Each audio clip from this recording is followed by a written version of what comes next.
is sitting at the decision table? Specifically, what's their gender, what's their race, and what's their sexual orientation?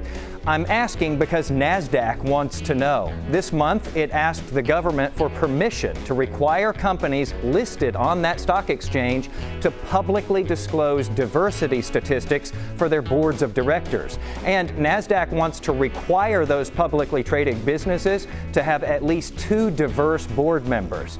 Our partners at the Dallas Business Journal report that of the 40 local companies listed on the NASDAQ, they could only find board diversity information for 26 of them, and that nearly half of those 26 wouldn't meet the NASDAQ's new goal for diversifying boardrooms.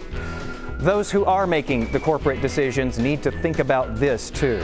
It has definitely been a very challenging year, but a huge firm that helps companies manage their 401k programs notes that 21% of them reduced or suspended their retirement plan matching contributions earlier on in the pandemic.